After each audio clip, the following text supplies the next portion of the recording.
रहीम बेटा, आज हम जो स्टार्ट करने जा रहे हैं हमने चैप्टर इनहेरिटेंस वाला स्टार्ट किया हुआ है। जेनेटिक्स के बारे में हम पढ़ रहे हैं और उसमें जो आज का इम्पॉर्टेंट तरीन लेक्चर है उसमें हमने कुछ डेफिनेशंस पढ़नी है, कुछ इम्पॉर्टेंट कॉन्सेप्ट्स को पढ़ना है ताकि हम आगे मेंडल लॉज को समझ सकें, क्योंकि अगर हमें ये आते होंगे तो हम मेंडल लॉज को अच्छे तरीके से समझ पाएंगे। एक बात तो ये हो गई। दूसरी एक इम्पॉर्टेंट बात आपने याद रखनी है कि आपको पिछले लेक्चर के ऊपर अच्छी तरह कमांड होनी चाहिए, कि आपको पता होना चाहिए कि अभी तक आपको बेटा जो पता है, अगर मैं आपको रिकॉल करवाऊं तो आपको अगर इन बातों का पता है तो आपको फिर ये सारी बातें समझ आ जाएंगी। नंबर 1, हमें जिस बात का पता है दैट इज़ के सर जेनेटिक्स क्या होती है, फिर यानी genetics is the study of inheritance. फिर इसी तरह हमें पता है कि सर इनहेरिटेंस क्या होती है, तो हमने कहा transmission of characteristics from parents to offspring, यानी one generation to the next generation. ये बात भी समझ आ गई। तीसरी बात जो है सर वो कौन सी कैरेक्टरिस्टिक्स हैं, तो सर उन कैरेक्टरिस्टिक्स को हम ट्रेट्स कहते हैं। और वो ट्रेट्स कैसे कंट्रोल होते हैं ये बात भी हम जानते हैं कि वो जो ट्रेट्स हैं they are controlled by genes and genes are present on chromosomes. और जीन्स उन ट्रेट्स को कैसे कंट्रोल करते हैं, प्रोटीन बना के।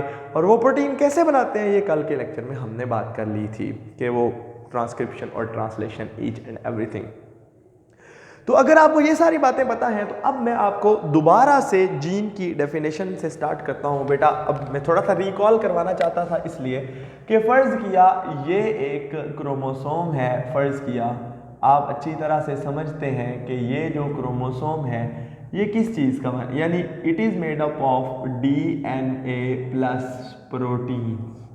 और आप ये भी जानते हैं कि फ़र्ज़ किया अगर ये प्रोटीन्स हैं, ये एक प्रोटीन है, इनको हमने हिस्टोन प्रोटीन का नाम दिया था, मैंने आपको ये बात बताई थी। फ़र्ज़ किया तो DNA जो है वो इन प्रोटीन के गिर्द जो है वो कुछ इस तरह से लिपटा हुआ होता है। और अगर हम इस DNA की स्ट्रक्चर को देखना चाहें तो आपको अच्छी तरह ये भी पता है कि ये DNA को मैंने आपके सामने ऐसे सीधा कर दिया। और आप अच्छी तरह जानते हैं कि ये जो DNA है ये ऐसे नहीं होता, इट इज़ लाइक दिस। और ये एक 2 पॉलीन्यूक्लियोटाइड स्ट्रैंड का बना हुआ एक, हम कहेंगे एक धागा है। ओ बन जा भाई, नहीं सही है, 2 पॉलीन्यूक्लियोटाइड स्ट्रैंड का बना हुआ धागा है, यानी ये है DNA। और वो जो ब्लैक बनाई थी वो थी प्रोटीन्स। अच्छा, अब अगर मैं आपके सामने बनाऊं बेटा तो ये DNA में सिर्फ एक स्ट्रैंड समझने के लिए ये मैंने आपके सामने बना दिया है कि ये DNA है। और इस DNA के ऊपर मैंने आपको बताया था कि कुछ सेगमेंट्स हैं। फ़र्ज़ किया ये सेगमेंट है और फिर ये दूसरा सेगमेंट है, ये सेगमेंट है, ये जीन 1 हो गया, ठीक है, और ये जो है ये जीन 2 हो गया, ये इसी तरह gene 3 and so on. DNA के ऊपर इस तरह ये टुकड़े लगे हुए हैं। ये जो एक टुकड़ा है ना जीन 1, ये एक प्रोटीन के लिए है, उसका नाम है प्रोटीन 1। यानी इस प्रोटीन को बनाने की जितनी इंफॉर्मेशन लिखी हुई है वो इस टुकड़े के ऊपर लिखी हुई है, इस जीन के ऊपर लिखी हुई है, ये आप जानते हैं। तो यहाँ से आप डेफिनेशन बनाएंगे the segment of the DNA, आपने ये बात पहले भी पढ़ी है, the segment of DNA containing the instruction यानी information, the instructions for the synthesis of one protein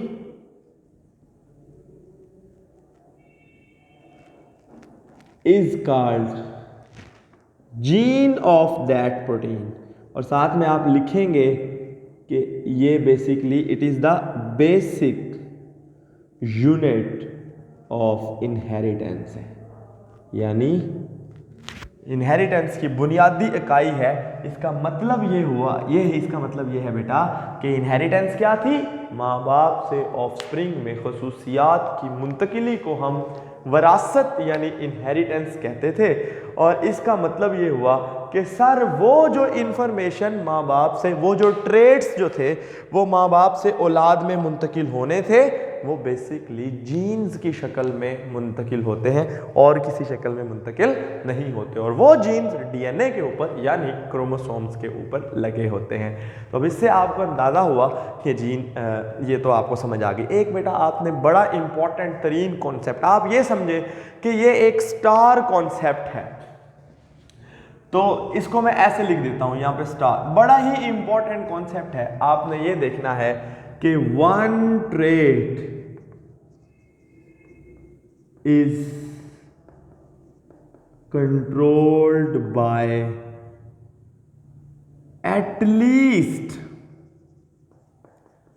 2 genes, यानी एटलीस्ट 1 जीन पेयर, यानी कि 1 पेयर, कम से कम एक ट्रेट को सिंगल जीन कंट्रोल नहीं कर सकता, एक ट्रेट को कम से कम 2 जीन्स यानी 1 पेयर ऑफ जीन, इससे ज़्यादा भी होते हैं, पॉलीजेनिक ट्रेट्स मल्टीपल बहुत सारे होते हैं, पर हम जिन इस किताब के इस लेवल तक हम जिन चीज़ों की बात करेंगे वहाँ एक ट्रेट को एक ही जीन कंट्रोल करेगा। सही है, और ये आपने बात याद रखनी। दूसरी बात आपने, वो भी बड़ा ही इंपॉर्टेंट स्टार कॉन्सेप्ट है, और उसको आपने इस तरह याद रखना है कि बेटा एक बात याद रखिएगा, आपने एक बात पढ़ी थी 9th क्लास में, वो क्या थी? Chromosomes exist in the form of pairs. जब आपने होमोलोगस क्रोमोसोम्स के बारे में बात की थी, अगर मैं आपको ये कॉन्सेप्ट दोबारा से रिकॉल करवाऊं तो वो समझे, फर्ज किया ये है होमोलोगस क्रोमोसोम। बेटा आपने एक बात याद रखनी है कि chromosomes always occur in the form of pair, यानी कि ये बहुत इंपॉर्टेंट कॉन्सेप्ट है कि दो ऐसे क्रोमोसोम जो एक जैसे हों, ठीक है, और वो एक पेयर बनाए इन the form of pair. 2 chromosome जो एक जैसे हों, उनकी शक्ल, उनका साइज, ठीक है, ये एक क्रोमोसोम है, और बिल्कुल इसी की शेप का, इसी के साइज का, और इसी के ऊपर जोन से वाले जीन हैं, वही वाले जीन यानी उसी ट्रेट को कंट्रोल करने, अभी मैं डिस्कस करता हूँ, उसी ट्रेट को कंट्रोल करने वाले जीन उसके पार्टनर क्रोमोसोम पे भी होंगे। तो ये दोनों बिल्कुल एक जैसे हैं, और इन दोनों को हम कहते हैं दी होमोलोगस क्रोमोसोम्स, यानी ये वो याद आया जिन्होंने पेयर बनाए थे? आप कहेंगे सर वो जो मियोसिस में आपने बात की थी साइनेप्सिस के अंदर 9th क्लास में, वो ये थी, आप कहेंगे सर वो क्या है कि ये एक क्रोमोसोम है, तो वो तो सर ऐसे थे, है ना, जिन्होंने बेटा पेयर बनाए थे। असल में बेटा तब सेल डिवाइड कर रहा होता है, तो ये क्रोमोसोम डुप्लीकेटेड हालत में होते हैं। अभी हम जनरल बात कर रहे हैं, तो क्रोमोसोम ये दोनों समझे एक जितने हैं, साइज में थोड़ा सा ये भाई साहब थोड़े से बड़े हैं, तो सही है।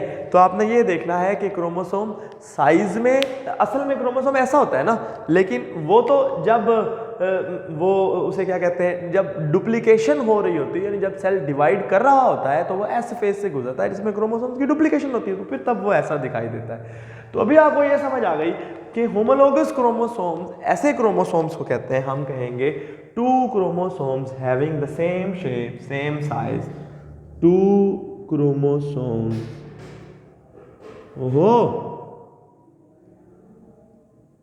having same shape, size and types of genes। उन पे जीन्स भी एक जैसे होते हैं, तो यानी एक जैसे से मुराद ये नहीं है कि इस पे काला मार्कर है, लाल मार्कर है, तो सामने वाले पे भी लाल मार्कर ही है, नहीं, वो उस पे होगा वही उसी ट्रेट को कंट्रोल करने वाला जीन, लेकिन वो बेस, यानी क्योंकि अगर आप गौर करें तो आपने देखा है कि 1 trait is controlled by 2 genes, यानी 1 जीन पेयर। और एक और बात याद रखनी है आपने कि chromosomes exist in the form of pair. तो देखें, गौर करें, अगर इस पे ये जीन है, gene A, gene B, C, D और ई, फर्ज किया एफ, एच, जी रहने देते हैं, तो ये अब इसके सामने वाले क्रोमोसोम पार्टनर पे भी ये कैपिटल सी, यहाँ कैपिटल सी हो सकता है, यहाँ स्मॉल डी हो सकता है, इधर कैपिटल है, ये क्यों है, ये मैं अभी आपको बताता हूँ, परेशान नहीं होना आपने। इधर एफ हो सकता है, एच स्मॉल हो सकता है, फर्ज किया। लेकिन मसला ये है कि अगर फर्ज किया फेस के या स्किन कलर को ये जीन कंट्रोल करता है ना, तो इसके सामने वाला जो इसके सामने है वो भी उसी स्किन कलर को कंट्रोल करता होगा, चाहे ये सफ़ेद कर दे और वो काला कर दे, फर्क किया, लेकिन दोनों जीन एक ही ट्रेट के होंगे। ट्रेट कहते हैं कैरेक्टर को, यानी मेरे बाल घुंघराले हैं कि स्ट्रेट हैं, कलर कौन सा है, आई कलर कौन सा है, इंटेलिजेंस क्या है, कोई प्रोटीन बन रही है कि नहीं बन रही, हाइट वेट नहीं, मतलब कोई ऐसी कई दफ़ा कुछ बीमारियां होती हैं, एक एल्बिनिज्म, हम अभी ट्रेट एक पढ़ेंगे, वो एक तरह की बीमारी है, तो अभी हम डिस्कस करेंगे। लेकिन आपने एक बात देखी कि जौन सा ट्रेट, यानी जो जिस जगह पे आप ये समझे कि दो पिलर हैं, दो प्लाजे हैं बड़े बड़े, मतलब प्लाजे से मुराद दो बड़ी बड़ी बिल्डिंग्स हैं और उनके ऊपर फ्लैट्स बने हुए हैं इस तरह से, तो आप ये समझें कि एक फ्लैट के, एक बिल्डिंग के पहले फ्लोर पे, यानी वो टॉप पे, जो टॉप पे फ्लोर आता है, उस पे जो बंदा रहता है, उसी के सामने वाली बिल्डिंग के उसी फ्लोर पे उसका भाई रहता है। यानी अगर ये मेरे दोनों हाथ हैं तो व्हाट इज दिस, के ये वाला हाथ जो है वो एक क्रोमोसोम है और ये दूसरा क्रोमोसोम है, तो ये होमोलोगस क्रोमोसोम है। तो फर्ज किया अगर यहाँ पे जीन ए प्रेजेंट है तो यहाँ पे भी जीन ए ही प्रेजेंट होगा, चाहे उसकी ये एक कॉपी हो चाहे दूसरी कॉपी हो, अभी हम वो बात डिस्कस करते हैं, आपने परेशान नहीं होना। बस ये बात तो समझ आ गई ना कि chromosomes exist in the form of pair, so gene also exist, genes भी एग्जिस्ट करते हैं in the form of pairs. तो दो कम से कम होते हैं, इससे ज़्यादा हो, तीन भी हो सकते हैं, ये बात परेशान नहीं होनी, लेकिन वो अलग कैटेगरीज हैं। अभी जेनेटिक्स जो बेसिक जेनेटिक्स है, जब वो जो हम यहाँ पढ़ रहे हैं 10वीं क्लास में, इसमें यहीं तक की बातें हैं, तो आपने यहीं तक की पढ़नी है, ठीक है ना। तो उसके बाद अगर आप गौर करें तो ये हो गया जी होमोलोगस क्रोमोसोम्स, और क्रोमोसोम जो हैं वो in the form of what we say, chromosomes exist in the form of pairs, एक पेयर के दोनों पार्टनर्स को हम होमोलोगस क्रोमोसोम्स कहते हैं, और जीन उनके ऊपर लगे होते हैं, तो इसका मतलब है एक जीन की भी दो कापियां होती हैं। ऑब्वियसली वो दोनों सेम भी हो सकते हैं, वो दोनों एक दूसरे से मुख्तलिफ भी हो सकते हैं। फर्ज किया बेटा, ये ट्रेट है, ट्रेट कोई भी है, और उस ट्रेट को ये जीन कंट्रोल करते हैं, तो फर्ज किया ए भी हो सकता है और सामने वाले पे भी ए ही हो सकता है, ठीक है। और छोटे वाले आगे फर्क, ये दूसरी ऑप्शन है कैपिटल ए और स्मॉल ए भी हो सकता है, और तीसरी ऑप्शन है स्मॉल ए और स्मॉल ए भी हो सकता है। ये क्या है अभी हम इन बातों में डिस्कस करेंगे, लेकिन अभी आपने जो बात समझनी है वो ये है बेटा कि genes, one trait is controlled by two genes, तो ये कॉन्सेप्ट हमारा समझ आ गया। उसके बाद genes also exist in the form of pair, वो भी हमें समझ आ गया। तो हम अगली बात करेंगे लोकस की और अलील्स की। अलील्स इंपॉर्टेंट बात थी, वो क्या होती है बेटा, मैंने अभी आपको बताया कि एक जीन की मुख्तलिफ शक्लें हो सकती हैं। मसलन एक जीन कहता है कि मेरी स्किन का कलर वाइट होना चाहिए, और दूसरा जीन कहता है नहीं ये ब्लैक होना चाहिए, और वो दोनों बेसिकली कंट्रोल किसको कर रहे हैं, स्किन कलर को। और स्किन कलर एक ट्रेट है, यानी एक कैरेक्टर है। कैरेक्टर का नाम क्या है, स्किन कलर। उसकी दो ऑप्शंस मौजूद हैं, एक ऑप्शन कहती है कि इसको वाइट होना चाहिए, दूसरी ऑप्शन कहती है इसको ब्लैक होना चाहिए, वाइट नहीं होना चाहिए। तो अब हम देखेंगे कि ये दोनों डिफरेंट हैं। अब इनमें से एक डोमिनेंट, वो अभी हम डिस्कस करते हैं। तो अभी आपने बस ये याद रखनी है कि the different alternative forms of a gene are called alleles।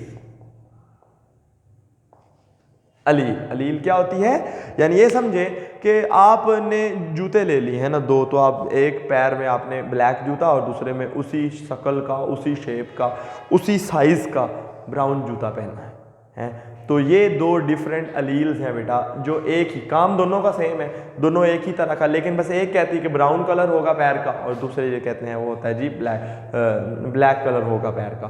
तो ये अभी मेरी जुराबें भी दो डिफरेंट कलर की। तो आप ये देखें कि different alternative forms of a gene are called alleles. अच्छा जी, तो ये हमें समझ आ गया अलील्स क्या होती हैं। याद रखें बेटा, एक अलील हमेशा, अच्छा एक चीज़ बस देखें, बेटा अगर आप गौर करें तो क्रोमोसोम के ऊपर यहाँ पे जीन ए है ना, इसके सामने वाला एक जीन बी है, ये बी है, इसके सामने बी है, ये सी है, इसके सामने सी है, ए के सामने ए है। तो द लोकेशन, हम क्या कहते हैं बेटा, location of the gene on the chromosome, यानी मेरा इस बिल्डिंग में कौन से फ्लोर पे फ्लैट है, वो वाली जगह, वो बिल्डिंग एक क्रोमोसोम है और मैं एक जीन हूं, तो मैं जिस फ्लैट में रहता हूं वो मेरा लोकस होगा। तो हम क्या कहते हैं बेटा, द लोकेशन ऑफ, यानी घर of a gene on chromosome is called locus. Locus, और एक को लोकस कहते हैं, एक से ज्यादा को लोकाई भी कहते हैं, लोसाई भी कहते हैं। मैंने अपने 2 डिफरेंट जेनेटिक्स के टीचर्स से ये दोनों लफ्ज़ सुने हैं, तो आपकी मर्जी है कि आप जो सा भी इसमें बात कर सकते हैं। तो हमें लोकस का भी पता लग गया बेटा, हमें ये पता लग गया कि जीन कैसे कंट्रोल करते हैं ट्रेट्स को, वो कल हमने पढ़ा था, और कितने जीन्स होते हैं ये बात हमने आज पढ़ी। अलील्स क्या होती है ये भी हमें पता है, जीन्स क्या होते हैं हमें ये भी पता है। बस एक बात अगर आपने गौर करनी है वो होती है बेटा ये कि आप जानते हैं कि जब कभी मियोसिस होती है, बेटा आप गौर से इस बात को समझिएगा, मियोसिस जब होती है तो आप अच्छी तरह जानते हैं कि मियोसिस के अंदर क्रोमोसोम नंबर हाफ हो जाता है, यानी डिप्लॉयड जो है, यानी 2n, यानी अगर एक ऐसा सेल जिसके अंदर क्रोमोसोम के 2, मतलब ये देखें ये 2 कॉपीज हैं एक ही क्रोमोसोम की, तो ये दोनों हों तो उस सेल को हम डिप्लॉयड कहते हैं, 2n कहते हैं, ठीक है। और अगर इनमें से एक मौजूद हो तो उसे हम हैप्लॉइड कहते हैं, यानी n कहते हैं। ये बात आप अच्छी तरह जानते हैं, पहले 9th क्लास में भी पढ़ी है, अभी ये सेक्सुअल रिप्रोडक्शन इन प्लांट्स में भी ये बात बताई थी। लेकिन जो मैं बताना चाहता हूं वो ये है बेटा कि ये दोनों अगर होमोलोगस क्रोमोसोम है तो जब मियोसिस होती, क्योंकि आपको पता है सेक्सुअल रिप्रोडक्शन जब भी होती है तो मुख्तलिफ एक्सेप्शन अलग जगह, लेकिन मेनली जब भी सेक्सुअल रिप्रोडक्शन होती है, इन एनिमल्स की बात करें, ह्यूमन की बात करें, तो मियोसिस होती है, यानी जो स्पर्म्स हैं, जो एग्स हैं, वो मियोसिस से बनते हैं। आपने ये प्रोसीजर भी पहले पढ़े हुए हैं। तो अगर आप गौर करें तो जब मियोसिस होती है तो आप अच्छी तरह जानते हैं कि क्रोमोसोम्स एक दूसरे से सेपरेट होते हैं, क्रोमोसोम नंबर हाफ होता है। यानी इसका मतलब ये होगा कि एक जो स्पर्म है उसमें ये कॉपी जाएगी और एक स्पर्म में, दूसरे स्पर्म में दूसरी कॉपी जाएगी, जो क्रोमोसोम नंबर हाफ होगा। तो जब क्रोमोसोम नंबर हाफ होता है ना, तो ये एक पेयर है ना, इसका एक जीन उधर चला जाता है और दूसरा, यानी इसका एक क्रोमोसोम, एक पार्टनर उधर चला जाता है, दूसरा पार्टनर दूसरे क्रोमोसोम में, दूसरा पार्टनर दूसरे स्पर्म या दूसरे एग में चला जाता है। यानी ऑब्वियसली समझ गए ना, जो मियोसिस 1 जब होती है तो एक सेल से 2 बनते हैं, और मियोसिस 2 जब होती है तो फिर उनसे आगे 2 बनते हैं। ये आप जानते हैं। मैं दोबारा से ये देखिए, फर्ज किया ये है जी एक क्रोमोसोमल पेयर, तो जब मियोसिस 1 होगी ना बेटा, तो आप अच्छी तरह जानते हैं कि इससे जो 2 सेल बनेंगे उसमें एक में ये और दूसरे में ये, दोनों पार्टनर अलग अलग हो जाएंगे। ऑब्वियसली जीन भी इनके ऊपर लगे हुए हैं, ये देखें, ये देखें।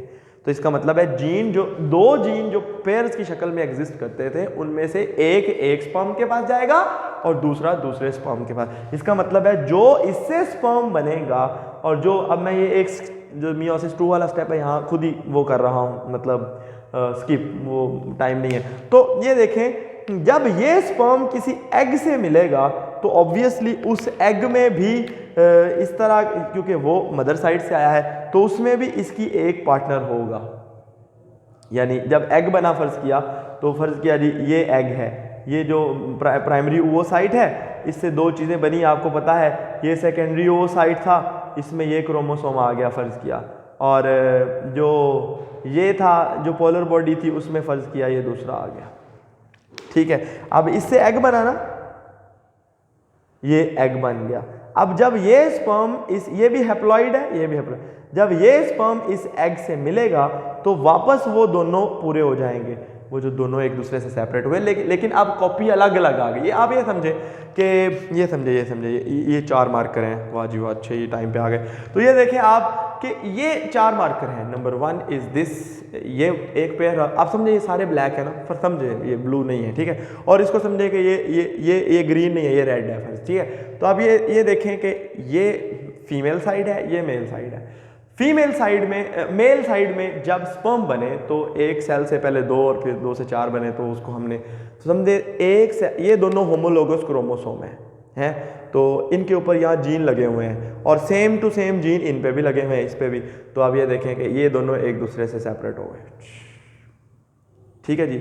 जब ये सेपरेट हो गए, ये एक स्पर्म के पास चल गया, ये दूसरे स्पर्म के पास चल गया। अब ये समझ गए ना आप, ये अलग अलग है। मैं इनको इस जेब में रख लेता हूँ। अब दूसरी जेब आ गई, उसमें क्या है जी कि ये एक दूसरा क्रोमोसोम है, यानी एक दूसरा क्रोमोसोमल पेयर है। अब ये सेपरेट हो गया, यानी एक एग और ये पोलर बॉडी, फर्ज किया तो ये देखें, ये ऐसे हो गया। तो अब ये एग है, ये इनके ऊपर भी सेम जीन लगे हुए थे। ये अलग, ये फीमेल थी, अलग इंडिविजुअल था, वो मेल है, वो अलग इंडिविजुअल है। अब ये दोनों भी सेपरेट हो गए। अब बेटा जब स्पर्म, एक स्पर्म, दोनों में से कोई भी वो इस एग के साथ मिलेगा, तो देखें दोबारा पार्टनरशिप दोबारा आ गई ना, लेकिन कॉपी डिफरेंट वाली आई है, लेकिन क्रोमोसोम पार्टनर वही मिल गया है। यानी समझ आए ना इस बात को, कि आप ये समझे कि जीन सेम, यानी कॉम्बिनेशन ऑफ द जीन वो सेम आया है। यानी क्रोमोसोम की जो सीक्वेंस होती है, मसलन इसके ऊपर आई कलर का जीन है, फिर स्किन कलर का जीन है, फिर नीचे ये वाला है, ये इस पे भी वही है, लेकिन ये ओरिजिनल वाले नहीं है, क्योंकि इसका ओरिजिनल पार्टनर ये था और इस रेड का ओरिजिनल पार्टनर ये था। तो अब ये देखिए, ये नया नया कॉम्बिनेशन बनता है, ये पहली वजह है। क्योंकि जब मियोसिस होती है तो दोनों अलील्स, यानी दोनों क्रोमोसोम एक दूसरे से सेपरेट होते हैं, इसी तरह दोनों अलील्स भी एक दूसरे, ये देखो ना अलील इस पे लिखी हुई है, उस पे लिखी हुई, दोनों अलील्स भी एक दूसरे से सेपरेट हो जाते हैं, ठीक है। और जब आगे फर्टिलाइजेशन जब दोबारा होती है सेक्सुअल रिप्रोडक्शन में, तो वो दोबारा किसी और वाली उसी अलील से मिल जाते हैं, यानी उसी चीज से रिलेटेड किसी दूसरी चीज, दूसरी अलील से मिल जाते हैं। तो इसको हम कहते हैं कि ये दोबारा सारा कम्बिनेशन बन जाता है। पहली वजह यह है कि सेक्सुअल रिप्रोडक्शन में रिकम्बिनेशन आते हैं, यानी फ़र्क आगे औलाद 100% माँ बाप की तरह नहीं होती। लेकिन जो दूसरी प्रॉब्लम है वो ये कि, प्रॉब्लम नहीं अच्छी बात है, वो ये है कि जो मियोसिस होती है उसमें क्रॉसिंग ओवर भी होती है, और वो आप अच्छी तरह जानते हैं कि वो क्या है और उसमें क्या क्या होता है। अभी उसके बारे में हमें डिस्कस नहीं करना। तो मैंने आपको जो बात बता दी कि मियोसिस का क्या रोल है, तो इसके अंदर यानी नए नए कम्बिनेशन लाने में, और उसके अंदर जब क्रोमोसोम सेपरेट होते हैं तो जीन भी सेपरेट हो जाते हैं। ये बात आपको समझ आई।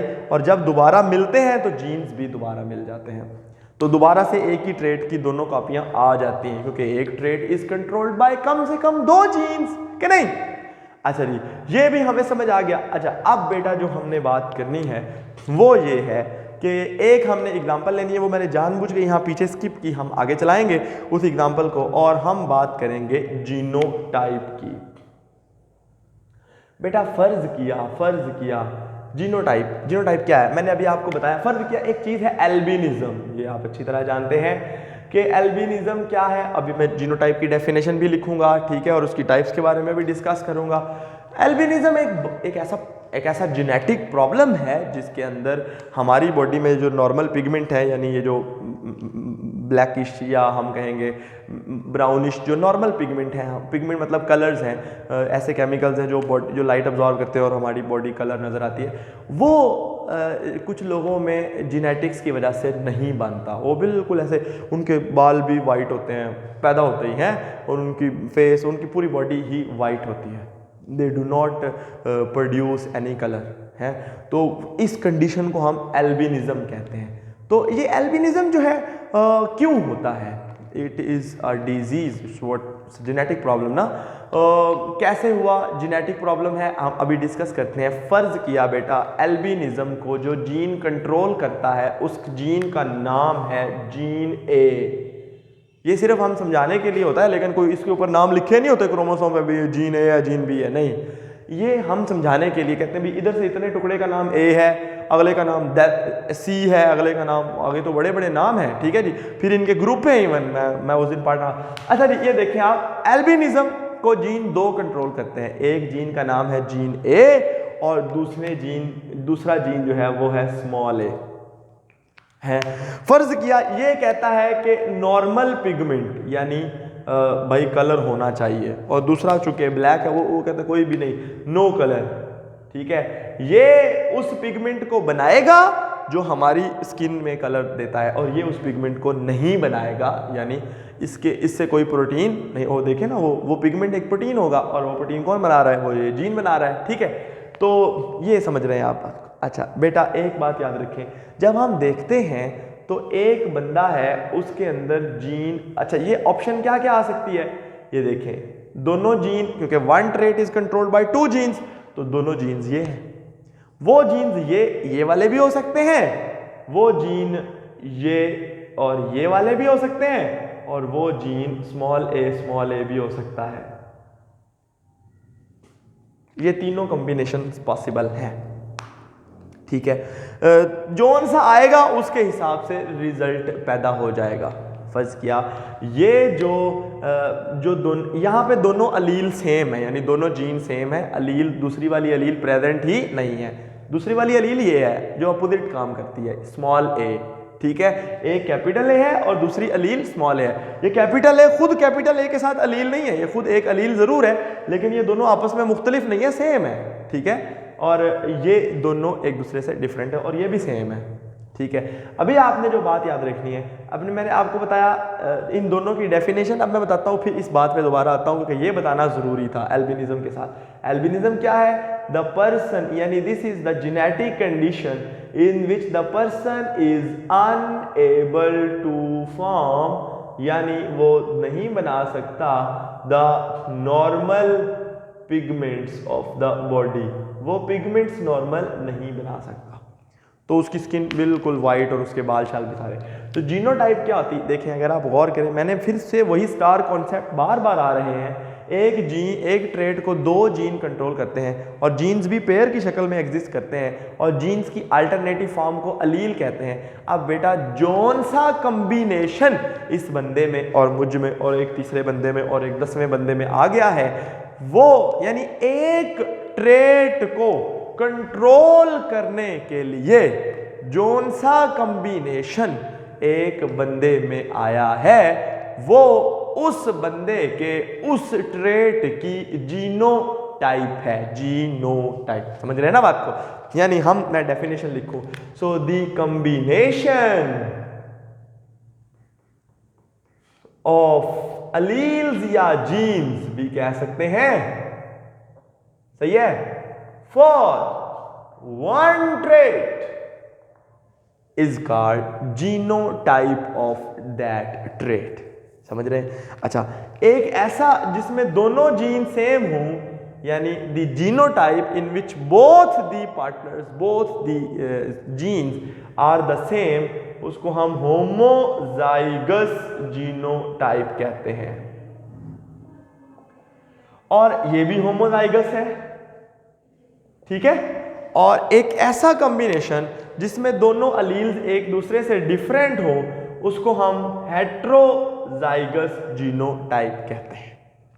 ये बात तो हमें समझ आ गई कि व्हाट इज द डिफरेंस, यानी the type of the genotype in which both the alleles are same, they are called as the homozygous genotype. फर्क किया ये, इस केस में बंदा नॉर्मल होगा। कैसे पता लगा, ये अभी मैं आपको बताता हूँ। और जब दोनों डिफरेंट होंगे तो हम कहेंगे this is the heterozygous genotype. असल में होता बेटा ये है कि जब बंदे में ये कैरेक्टर हो, ये वाला कॉम्बिनेशन हो, तो बंदा नॉर्मल होता है। मैंने ग्रीन कलर बना दिया। जब ये हो तब भी नॉर्मल होता है, और जब ये हो, यानी जो कह रहा था कि नो कलर, वो ही तब ही बेटा बंदा नो कलर, यानी कि बंदा नॉर्मल पैदा नहीं होता, बंदा अल्बाइनो पैदा होता है, एल्बिनिज्म का शिकार होता है। अब हम बात करते, सर आपने ये कैसे कह दिया कि ये नो कलर है? ये बेटा, ये जब जेनेटिक्स एक्सपेरिमेंट होते हैं तब पता लगता है कि किस में कौन सा कम्बिनेशन है। और आजकल तो बड़ा आसान है, जो दोनों जीन्स की सीक्वेंसिंग, यानी एक जीन सीक्वेंसिंग होती है, वो जो डीएनए सीक्वेंस नहीं बताई थी, TA T, ठीक है, वो सारी जो वो जीन सीक्वेंस करा लेते हैं, और पता लग जाता है ये दोनों जीन सिमिलर हैं कि एक दूसरे से डिफरेंट है। अगर पता जो दोनों सेम हो तो हम कहेंगे होमोजाइगस है, नहीं तो पहले दौर में ये एक्सपेरिमेंट्स के रिजल्ट्स से पता लगाया जाता था। था। लेकिन अभी मैं जो आपको चीज़ समझाना चाहता हूँ वो ये है कि सर ये आपने एक कैपिटल और दूसरे को स्मॉल क्यों लिख दिया है। उसकी वजह ये होती है बेटा कि जब दोनों इकट्ठे हों, जब दोनों इकट्ठे, देखो यहाँ पे तो दोनों सेम है तो फिर तो दोनों नॉर्मली आ जाना है। मैं इसकी एक एग्जांपल देता हूँ। आप बाजार जा रहे हैं और आप अपने बड़े भाई के साथ जा रहे हैं और आपका बड़ा भाई बाबा अमीर आदमी है और उसके पास पैसे मैसे भी हैं। तो अब आप या आपके अब्बा जी ने फरमाया है कि ख़बरदार तुमने सिर्फ अपने बड़े भाई की बात माननी है। तो अब आप जा रहे हैं तो क्या होता है कि आप चाहते हैं कि आप ये चीज़ लें और आपका भाई चाहता है कि आप वो ये चीज़ लें, तो दोनों का कॉन्फ्लिक्ट आता है। तो बात किसकी मानी जाएगी? उसकी। तो वो डोमिनेंट है, इसलिए हम उसको कैपिटल लेटर से लिखते हैं। यानी जब दोनों अलील्स प्रेजेंट हों और जिसका इफेक्ट शो हो जाए उसे हम डोमिनेंट अलील कहते हैं, और जब दोनों अलील्स प्रेजेंट हों और जिसका इफेक्ट शो ना हो उसे हम रिसेसिव अलील कहते हैं। अभी हम इस बात को देखते हैं। तो डोमिनेंट अलील यानी अगर मैं कैपिटल ए लिखूं तो ये क्या है? डोमिनेंट। तो ये कैसे पता लगा डोमिनेंट है? कि वो allele, the Aleel which mask, यानी बंद कर देना, उसको स्नब कर देना, the effect of other allele है, is called dominant and is expressed by capital letter यानी अपर केस लेटर। ठीक है। और वो allele, the allele whose effect is masked, यानी the allele whose effect is masked during heterozygous, ये मैंने यहां पे भी लिखना चाहिए था कि ड्यूरिंग हेट्रोजाइगस कंडीशन, यहां पे लिखना चाहिए था the other allele in the heterozygous condition. इस केस में तो कोई दूसरी अलील है ही नहीं, तो फिर क्या करेंगे? इस केस में भी डोमिनेंट अलील है ही नहीं तो ये एक्सप्रेस हो जाएंगी। लेकिन इस केस में इसका इफेक्ट शो होगा, इसका इफेक्ट शो नहीं होगा। तो हम कहेंगे इन हेट्रोजाइगस कंडीशन, यानी वो अलील जो दूसरी का जिसका इफेक्ट हेट्रोजाइगस कंडीशन में मास्क हो जाए उसे हम रिसेसिव अलील कहते हैं। और इसको हम लोअर केस लेटर यानी स्मॉल लेटर छोटी ABC में लिखते हैं। तो अभी हमको आपको बता बेटा जीनोटाइप्स और उसकी टाइप्स भी पता लग गई और एल्बिनिज्म के बारे में भी पता लग गया। अब अगर मैं यहाँ से आपको सिर्फ एक मज़ेदार एग्जांपल दे के आखिरी डेफिनेशन ख़त्म करूँ तो वो ये है। फ़र्ज़ किया बेटा आई कलर ये एक कैरेक्टर है। फ़र्ज़ किया आई कलर, ओहो आई कलर, ये बेटा एक ट्रेट है जो मैंने रेड से लिखा, यानी एक कैरेक्टर है, ऑब्वियसली एक कैरेक्टर है। आई कलर क्या होगा? फर्ज किया उसके लिए जीन जो है वो जीन कॉम्बिनेशन वो होता है बेटा जीनोटाइप। वो जीन कॉम्बिनेशन कोई भी आ गया, फर्ज किया वो ग्रीन वाले जीन आ गए यानी जीन का नाम है जीन जी, फर्ज किया, मैं एग्जांपल दे रहा हूँ, वैसे है नहीं, ठीक है। जीन उसके लिए तो और सारे बहुत सारे ग्रुप ऑफ द जीन्स है। तो आप ये समझें कि जो उसके उस ट्रेट के लिए जो कॉम्बिनेशन आ गया उस कॉम्बिनेशन को जीनोटाइप कहते हैं, यानी जो जीन जो केमिकली अंदर जो जीन प्रेजेंट है और उन जीन की वजह से जो रिजल्ट आया, यानी मेरी आंखें लाल हो गई, अब रेड हो गई, यानी रेड बन गई है, मैं वो बन गया वो चीज़ जो ऊपर से आते हैं, ठीक है। और जो उसे क्या कहते हैं, एलियंस, हाँ। तो जो या तो मैं वो बन गया या मेरी आंखें ग्रीन हो गई या ब्लैक हो, यानी जो कलर नजर आ जाएगा, जो रिजल्ट आएगा उस जीन्स का, तो हम कहेंगे the result of genotype is called phenotype। यानी बेटा इसकी वजह से बंदा नॉर्मल है, कैरेक्टर क्या है, स्किन कलर है यानी पिगमेंट प्रोडक्शन, और इसकी ये कॉम्बिनेशन है, इसकी वजह से होगी यानी बंदा नॉर्मल है। तो ये मेरा क्या हुआ, यानी कलरफुल बंदा है, इसका मतलब क्या हुआ कि ये एक फिनोटाइप है, ये नॉर्मल। और इसका मतलब ये जीनोटाइप थी, वो ट्रेट था स्किन कलर और कोई कलर नहीं आया तो ये उसका रिजल्ट है, यानी ये फिनोटाइप है। तो बेटा आपको लग गया पता कि this is all about the genetics, और आपने आज ये सारी बातें पढ़ी हैं। एक बात याद रखिएगा, अगर आपको कोई मसलन सवाल पैदा होता है तो आप कमेंट्स में मुझसे पूछ सकते हैं। और नंबर पता नहीं, एक तो मेरे उसमें कोई बंदा अजीब अजीब तरह के कमेंट्स कर जाता है, लेकिन आप कमेंट्स में पूछ सकते हैं। और दूसरे नंबर पे ये है कि हम इंशाल्लाह हफ्ते में एक आधा सेशन भी वो जूम पे रखा करेंगे, ताकि आप उसमें जो भी जिससे रिलेटेड सवाल पूछना चाहें आप पूछ सकते हैं। अपने क्वेश्चंस को ज़हन में रखिएगा और कमेंट सेक्शन में फौरी, नहीं तो अगर मैं कमेंट सेक्शन में पढ़ के मैं अगली ही वीडियो में आपको उनके जवाब भी दे दिया करूँगा। Thank you so much.